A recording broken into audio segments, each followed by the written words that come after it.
Pertanyaannya banyak buat beliau. Pak Yohanes, Assalamualaikum. Saya ada pertanyaan, Pak. Waalaikumsalam. Ya. Kenapa Bapak ini sangat idealis, Pak? Sebagai contoh, yang pertama, Bapak lebih menginginkan banyak orang Indonesia yang memiliki dibandingkan negara lain. Kemudian transparansinya nggak tanggung-tanggung. Bapak sepertinya sangat memperhatikan pemilik Nagaya. Apa alasannya, Pak, kalau boleh saya tahu? Terima kasih banyak.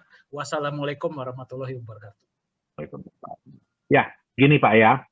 Jadi kalau saya boleh cerita awal ceritanya kenapa saya membuat Nagaya, ya. Jadi latar belakang saya, ya setelah saya sudah tidak lagi terjun di dunia tambang, saya jadi pengacara, ya bukan pengacara yang ngebela orang ya, pengacara itu pengangguran, nggak ada acara. Ya akhirnya saya menekuni lagi hobi saya, pendidikan saya yang dulu yaitu IT. Nah, tahun 2017 itu mulai banyak kripto-kripto yang bermunculan. Dan mulai banyak yang meminta saya untuk membuatkan koin. Ya, karena pada waktu itu token belum heboh ya. Waktu itu masih koin yang heboh. Dengan nominal yang tidak sedikit. Ya, kenapa? Karena udah terkenal dulu. Bikin koin itu modalnya ratusan juta, bahkan miliaran. Bahkan hanya bisa orang luar negeri yang bikin. Nah, tapi saya sedih. Kenapa? Karena banyak cryptocurrency yang dibuat itu hanya ujung-ujungnya adalah scam atau non-performing atau hanya sebagai exit plan, ya.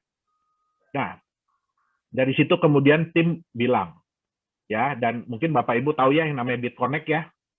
Nah, itu teman saya itu bukan cuma itu orang ibarat kata tuh yang tadinya hidup mungkin bisa 7 turunan, sekarang untuk mikirin diri sendiri aja setengah mati gara-gara kasus BitConnect.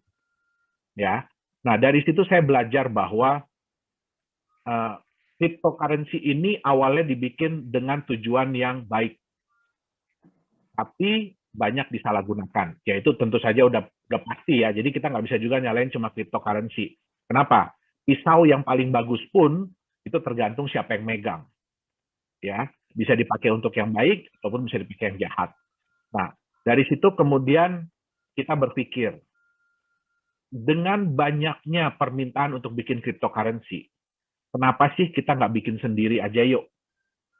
Tapi kita mau bikin yang memang benar-benar benar-benar layaknya atau nantinya dilayak untuk dianggap sebagai mata uang.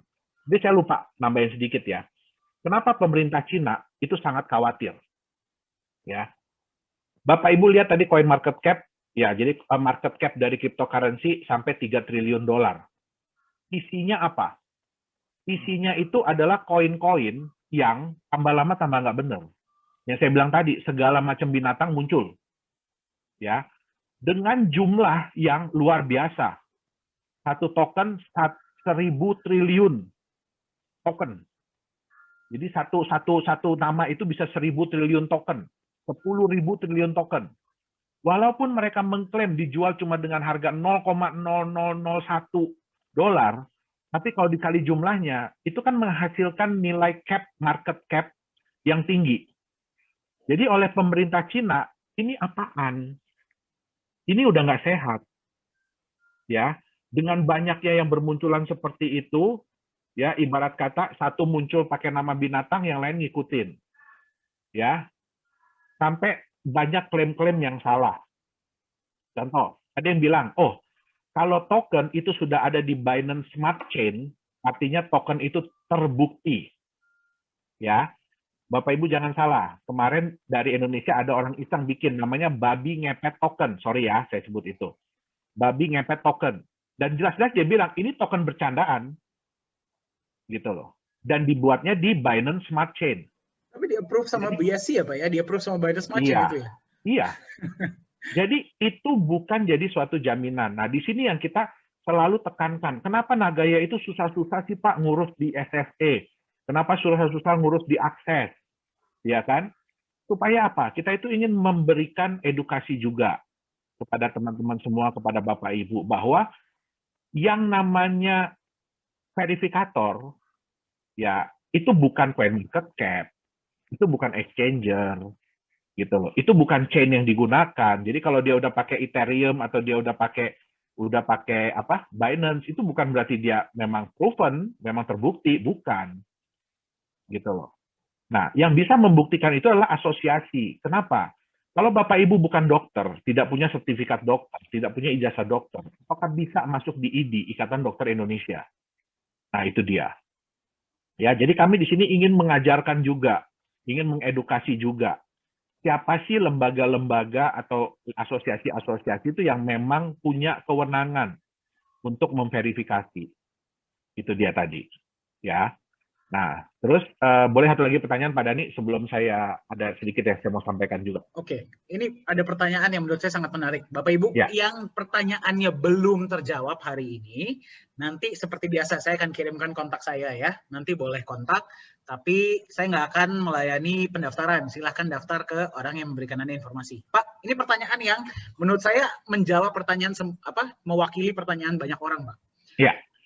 Menurut Pak Yohanes, apa pesan yang dapat Bapak berikan kepada mereka yang meragukan masa depan Nagaya ini seperti apa? Karena kita mengetahui ada sangat banyak koin-koin yang ujung-ujungnya tidak bisa masuk exchanger, ataupun kalau sudah masuk, hilang nilainya karena developer sudah tidak bertanggung jawab lagi. Menurut Bapak, di mana menurut Bapak masa depan Nagaya ke depannya? Silakan Pak. Oke, ya baik, makasih Pak Dhani. Ya, jadi satu hal ya Bapak Ibu ya yang perlu saya sampaikan. Kenapa saya itu awalnya itu berkeinginan keras supaya koin Nagaya ini dimiliki oleh orang-orang Indonesia. Saya orang Indonesia. Ya. Konsep Nagaya ini lahir murni dari otak-otak orang Indonesia. Ya, jadi bukan orang luar. Ya. Tetapi satu hal yang saya sadari, ya, kita masih kurang infrastruktur, kita masih kurang fasilitas yang bisa digunakan. Tetapi yang saya mau, semua proyek Nagaya itu saya akan usahakan supaya ada di Indonesia. Ya, kenapa? Karena ya untuk menambah juga lapangan pekerjaan, ya kan? Nah, tetapi ada satu kesedihan kita.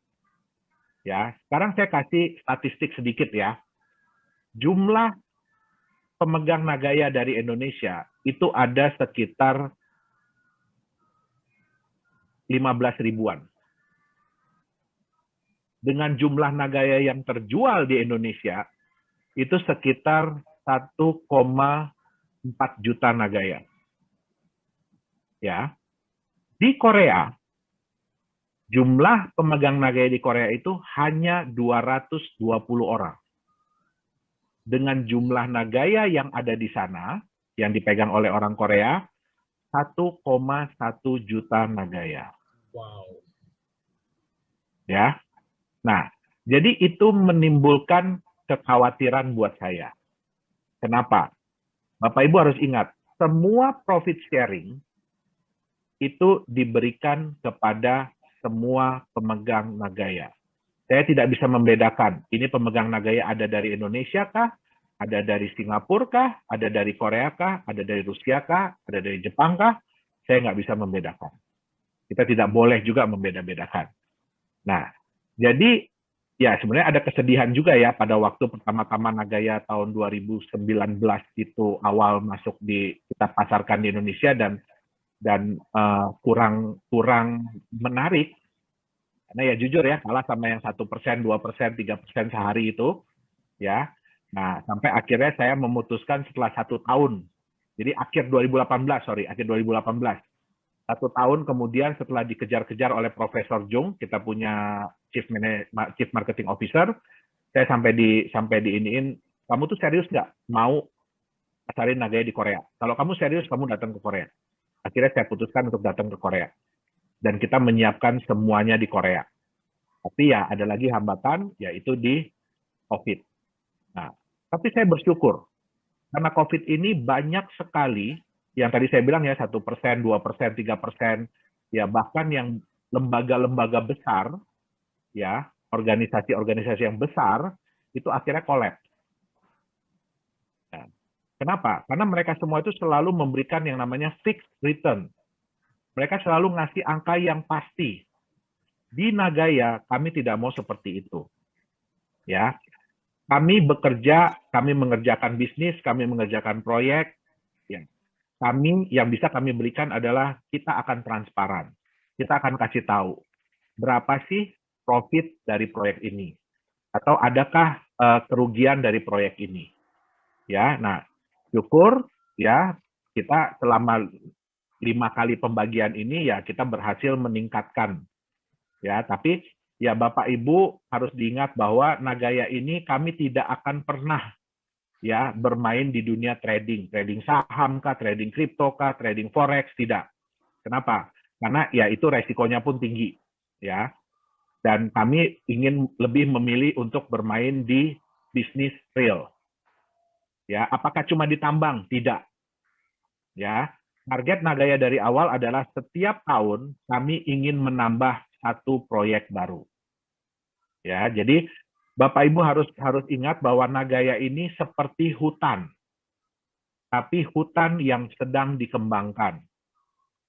Nggak pernah ada hutan, ya setahun kemudian udah jadi kota metropolitan, nggak ada. Ya, kecuali itu nanti ya pusat pemerintahan baru yang di Kalimantan itu mungkin, tapi itu kan dananya gila-gilaan gedenya.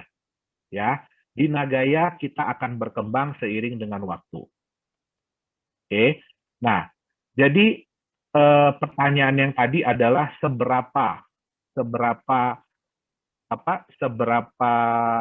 yakinkah saya dengan Nagaya? Saya sangat yakin. Ya, kenapa? Karena sekarang ini Nagaya adalah satu-satunya perusahaan yang saya jalankan. Ya, perusahaan lain udah saya lepas semua. Nagaya ini adalah satu-satunya. Jadi tadi Pak Dani bilang, Nagaya ini adalah anak saya. Ya, nah, jadi pasti akan saya kembangkan. Ayo, bukan saya aja ya, mari kita kembangkan Nagaya bersama-sama. Bapak Ibu harus ingat bahwa apa referral yang kami berikan kepada Bapak Ibu, ya itu adalah rasa terima kasih kami kepada Bapak Ibu yang sudah mau bersusah payah cerita ke teman, ya itu kan pasti modal juga ya, modal air putih untuk minum kan. Kalau udah ngomong panjang-panjang, udah ngetik lama-lama kan pegel juga ya. Nah, itu dia, modal air minum, udah modal emosi. Saya yakin pasti banyak yang emosi. Ya, ada nih aja sekarang emosian kalau di kantor. Ya. Nah, jadi pasti ada. Tapi ya kita harus ingat bahwa ya itu adalah apa namanya? Ya histori Awal kita. kita lah ya, Pak ya. Iya, itu histori kita. Itu adalah sesuatu yang nantinya bisa kita ceritakan kepada anak cucu. Kamu tahu nggak ya? Ya, papa atau mama, bapak atau ibu ini dapat naga ini setengah mati loh. Ya. Nah, terus kenapa? Kenapa? Kami selalu mengatakan angka tahunan Bapak Ibu. 5 tahun, 20 tahun. Karena di Nagaya, kami semua tidak ada yang percaya dengan yang namanya cepat kaya. Nggak ada. 1 bulan bisa langsung kaya, itu nggak ada. 1 tahun bisa langsung kaya, itu nggak ada. Semua itu butuh proses. Ya, Bapak Ibu mungkin tahu ya yang namanya Facebook, ceritanya Facebook kayak apa, ceritanya Google kayak apa, ceritanya Alibaba itu seperti apa, itulah yang sedang kami bangun. Ya, jadi Nagaya ini bukan perusahaan yang sudah besar terus jualan koin, tidak. Perusahaan ini adalah perusahaan yang memang kita rintis bersama-sama. Ya, tambang itu punya keluarga saya. Ya, nah, jadi harus diingat yang punya saya itu adalah Nagaya. Ya, jadi yang ingin saya kembangkan adalah Nagaya. Suatu saat nanti, apakah kita akan punya tambang sendiri? Pasti. Ya, saya bisa bilang. Apakah Nagaya punya aset sendiri? Pasti. Sekarang ini kita memang masih numpang, masih nebeng. Kenapa? Kalau Bapak Ibu mau terjun di dunia tambang, itu bukan cuma duitnya, tapi waktunya. Bapak Ibu pasti nggak mau kan? Saya bilangin, kita jualan dulu semua Nagaya habisin, habis itu tunggu 6 tahun. Ya, baru kita bisa kasih profit sharing, baru kita bisa kasih benefit. Kabur semua. Ya. Nah, di Nagaya kita manfaatkan apa kesempatan yang ada, apa fasilitas yang ada, itu yang kami gunakan. Ya, jadi Bapak Ibu harus ingat bahwa kita di sini bersama-sama mengembangkan Nagaya. Dan saya nggak mau ya nanti Bapak Ibu Nagaya baru naik 10 kali, baru $10, jual lah cepet-cepet. Ya, jangan. Ya, Bapak Ibu harus ingat. Ya, kecuali kepepet ya, kalau kepepet kita nggak bisa ngomong deh. Ya, tapi Bapak Ibu harus ingat, jadikan Nagaya ini sebagai aset masa depan. Ya, nah, tentang exchanger, ya, apakah Nagaya itu akan masuk exchanger? Pasti, pasti. Tapi kami ada aturan yang harus kami ikuti. Dan kami tidak mau mengorbankan aturan tersebut.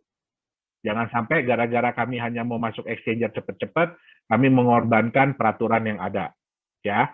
Nah, untuk masuk exchanger, apakah kami mau cepat-cepat masuk exchanger? Mau, Bapak Ibu. Kenapa? Karena begitu masuk ke exchanger, ya, kami bisa membuat harga itu naik. Bukan dengan cara pump and dump ya, bukan. Tapi kami punya strategi sendiri. Ya, mungkin Pak Dani udah sering cerita. Kalau kita punya satu proyek bagaimana, punya 2 proyek bagaimana, punya 3 proyek bagaimana. Ya. Nah, kami punya strategi dan kami mau secepatnya masuk di exchanger. Apakah kita akan masuk di exchanger Indonesia? Pasti. Ya, pasti.